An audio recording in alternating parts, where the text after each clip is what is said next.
रामायण में राजसुतुम पिनाक की कथा।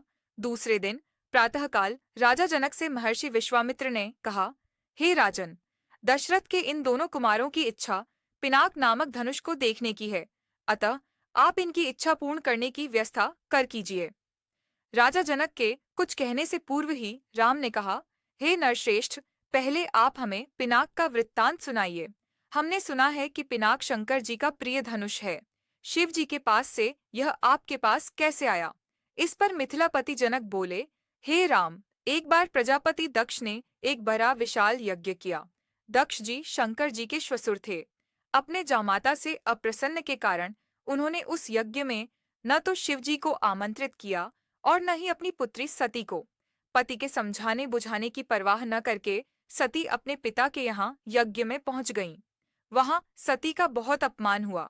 सती ने देखा कि देवताओं के लिए यज्ञ का जो भाग निकाला गया था, उसमें शिव जी का भाग था ही नहीं। इससे क्रुद्ध होकर सती ने यज्ञ कुंड में कूदकर अपने प्राण त्याग दिए। महादेव जी के गणों ने, जो सती के साथ राजा दक्ष के यहाँ आए थे, लौटकर महादेव जी को सारा वृत्तांत बताया। सती की मृत्यु की सूचना पाकर महादेव जी बड़े क्रुद्ध हुए। उन्होंने राजा दक्ष की यज्ञ भूमि में जाकर उस यज्ञ को नष्ट कर डाला।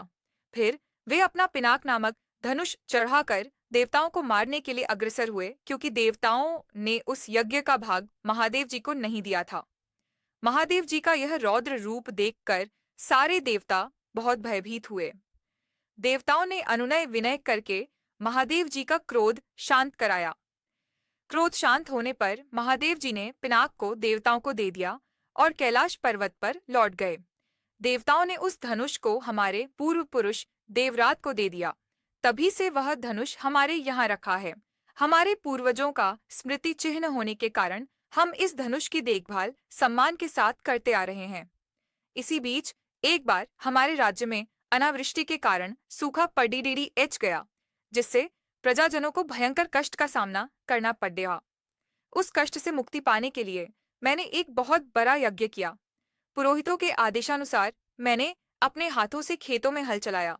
हल से भूमि खोदते खोदते भगवान की इच्छा से मुझे एक परम रूपवती कन्या प्राप्त हुई।